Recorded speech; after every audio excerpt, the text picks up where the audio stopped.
Exercise 8.7 question number 5. If ஒரு function கொடுத்துருக்காங்க v, அந்த ஃபங்க்ஷனில் 2 வேரியபிள்ஸ் இருக்குது x, y. நெக்ஸ்ட் ஒரு கண்டிஷனை என்ன பண்ணணும், ப்ரூஃப் பண்ணணும். லெஃப்ட் ஹேண்டை எடுத்துக்கிட்டு ரைட் ஹேண்டை நம்ம அப்படியே ப்ரூஃப் பண்ணணும். ஓகே, இப்போ அந்த ப்ரூஃப் பண்ணுறதுக்கு நம்மள்ட்ட 2 மெத்தட் இருக்கும். ஒன்று நார்மலாக லெஃப்ட் ஹேண்ட் எடுத்துக்கிட்டு சால்வ் பண்ணி ஆன்சர் 1 அப்படின்னு ப்ரூஃப் பண்ணணும். இன்னொன்று அந்த ஸ்ட்ரக்சர் பார்க்குறதுக்கு எப்படி இருக்கும்னா யூலஸ் தியரம் அதனுடைய ஸ்ட்ரக்சர் மாதிரியே இருக்கும். அதனால் நம்ம என்ன பண்ணுறோம்னா இது கொஞ்சம் ஈஸியாக சால்வ் பண்ணிடலாம். யூலஸ் தியரத்தை அப்ளை பண்ணி சால்வ் பண்ணால் ஈஸியாக சால்வ் பண்ணிடலாம். அப்போ நான் யூலஸை தான் இப்போ என்ன பண்ண போகிறேன்னா யூஸ் பண்ண போகிறேன். ஆனால் இதில் ஒரு ரெஸ்ட்ரிக்ஷன் இருக்குது. நம்ம யூலஸை யூஸ் பண்ணணும்னா கொடுத்துருக்கக்கூடிய ஃபங்க்ஷன் வந்து ஹோமோஜினியஸாக இல்லையா அப்படின்னு நம்ம ஃபஸ்ட்டு செக் பண்ணிடணும். ஓகே, அப்போ ஃபஸ்ட்டு என்ன பண்ணுவோம், செக் பண்ணுவோம். To check homogeneous.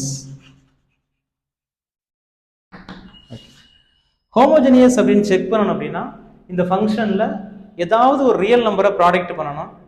மறுபடியும் அந்த ரியல் நம்பரை நம்ம வெளியில் எடுக்கும்போது அந்த ஒரிஜினல் ஃபங்க்ஷனில் எந்த அஃபெக்ட்டுமே ஆகக்கூடாது, டிஸ்டர்பன்ஸுமே ஆகக்கூடாது. அப்படி இருந்துச்சுன்னா அது ஹோமோஜினியஸ் ஃபங்க்ஷன். அப்போ நம்ம ஒவ்வொரு நம்பராக எடுத்துக்கிட்டு இருக்க முடியாது. அதனால் ரியல் நம்பரை சும்மா ஒரு லாம்டா அப்படின்னு நம்ம ஃபிக்ஸ் பண்ணிக்கிடுவோம், காமனாக ஜென்ரலாக ஃபிக்ஸ் பண்ணிக்கிடுவோம். இப்போ நம்ம அதை யூஸ் பண்ண போகிறோம். அப்போ இந்த ஃபங்க்ஷனில் v of lambda x comma lambda y which is equal to இங்கே லாக் அப்படின்னு இருக்கு. அப்போ லாகரதமிக் ஃபங்க்ஷனு எக்ஸ் ஸ்கொயர்னால லாம்டா ஸ்கொயர்டை மல்டிபிள் பண்ணணும். அப்போ lambda squared x square plus lambda squared y square. Denominator வெறும் எக்ஸ் தான். அப்போ lambda x lambda y. Okay, இப்போ உள்ள ப்ராடக்ட் பண்ணிட்டோம் லாம்டாவை. திரும்பி லாம்டாவை என்ன பண்ணணும்னா வெளியில் எடுக்கணும். அப்போ ஹியர் லாக் ஆஃப் நியூமரேட்டரில் லாம்டா ஸ்கொயர்டு காமனாக இருக்கும். வெளில எடுத்துட்டோம்னா x square plus y square. டினாமினேட்டரில் லாம்டா காமனாக இருக்கும். அப்போ எக்ஸ் ப்ளஸ்ஸு ஒரு ஒய். ஓகே, நெக்ஸ்ட் இந்த ஒரு லாம்டா என்ன பண்ணிக்கலாம், கேன்சல் பண்ணிக்கலாம். அப்போ நெக்ஸ்ட் ஸ்டெப்பில் log of lambda into x square plus y square by x plus y. Okay, அப்போ நம்ம லாம்டாவை என்ன பண்ணோம், உள்ள மல்டிபிள் பண்ணோம். திரும்ப மல்டிபிள் பண்ண லாம்டாவை நம்ம வெளியில் எடுத்தோம். ஆனால் நம்மளால் என்ன பண்ண முடியல, ஏன்னா அந்த சேம் ஃபங்க்ஷனை மறுபடிக்கும் நம்மளால் அப்டேட் பண்ண முடியலை. பாருங்கள், இதானே இந்த ஃபங்க்ஷன் லாகரதமிக் ஃபங்க்ஷனு அப்படியே இருக்குது. ஆனால் எக்ஸ்ட்ரா ஒரு கேரக்டர் உள்ளே இருக்குது, லாம்டாங்கிற கேரக்டர் உள்ளே இருக்குது. அதை நம்ம என்ன பண்ண முடியல, வெளியில் எடுக்க முடியல, லாக் விட்டு வெளியில் எடுக்க முடியல.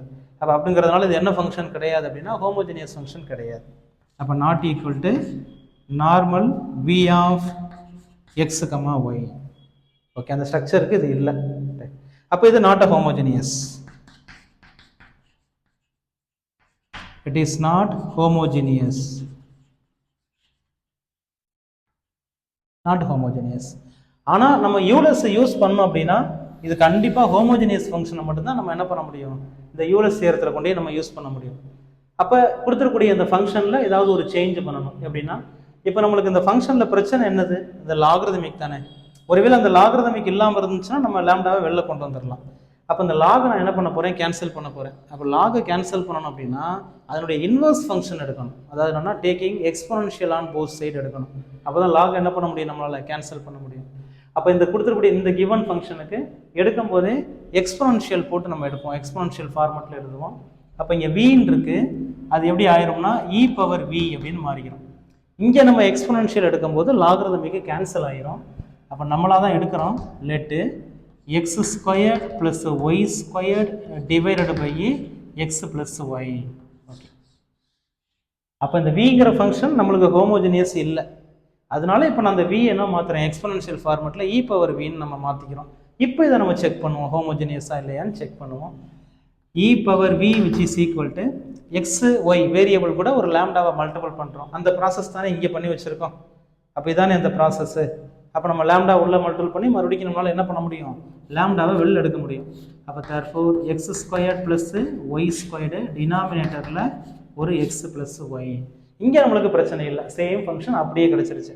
எக்ஸ்ட்ரா லாம்டா இருக்கலாம், ஏன்னா இங்கே நம்மளுக்கு வெளில வந்து இங்கே லாகரதமிக் இருந்த மாதிரி இங்கே ஒரு ஃபங்க்ஷன் நம்மளுக்கு இல்லை. ரைட்டா? அப்போ ஆட்டோமேட்டிக்காக அந்த ஃபங்க்ஷனை விட்டு லாம்டாவை என்ன பண்ணிட்டோம், வெளியில் கொண்டு வந்துட்டோம். அப்போ இது ஹோமோஜினியஸ் ஃபங்க்ஷன் தான். அப்போ e power v is homogeneous function. homogeneous homogeneous சொல்லும்போது அதனுடைய டிகிரியவும் நம்ம சேர்த்து சொல்லணும். டிகிரி யாருன்னா அந்த லாம்டாவோட பவர் தான் டிகிரி. இங்கே எதுவுமே இல்லைன்னா ஒன்றுன்னு அர்த்தம். அப்போ ஆன்சர் டிகிரி இஸ் 1. இப்போ நம்ம ஹோமோஜினியஸ்னு சொல்லியாச்சு. இப்போ கம்ஃபர்டபுளாக என்ன பண்ணலாம், இந்த யூலர்ஸ் தியரத்தை நம்ம யூஸ் பண்ணலாம். ஏன்னா ஜஸ்ட் இந்த ஃபங்க்ஷனுக்கு பதிலாக e பவர் v தான் இப்போ நம்ம அசியூம் பண்ணியிருக்கோம், அதை சப்ஸ்டியூட் பண்ணணும். நெக்ஸ்ட் எண்ணுக்கு பதிலாக டிகிரியை சப்ஸ்டியூட் பண்ணிட்டோம்னா முடிஞ்சு. அப்போ நெக்ஸ்ட் ஸ்டெப்பில் ஈக்குவேஷன் நம்பர் 1 இதில் அப்படியே சப்ஸ்டியூட் பண்ணுங்கள். எக்ஸு டோ எஃப்ங்கிறது function e power v divided by doe u plus y into doe of e power v by doe x இங்கே doe y which is equal to எண்ணுக்கு பதிலாக என்ன substitute பண்ணணும், 1 substitute பண்ணணும். Right, okay, no problem. Next function எஃப்க்கு answer e power v. Okay, இப்போ நம்மளுக்கு இந்த ஸ்ட்ரக்சர் அப்படியே இன்னும் கிடைக்கல அப்படின்னா இது கொஞ்சம் சிம்பிளிஃபை பண்ணணும் அப்படின்னு அர்த்தம்.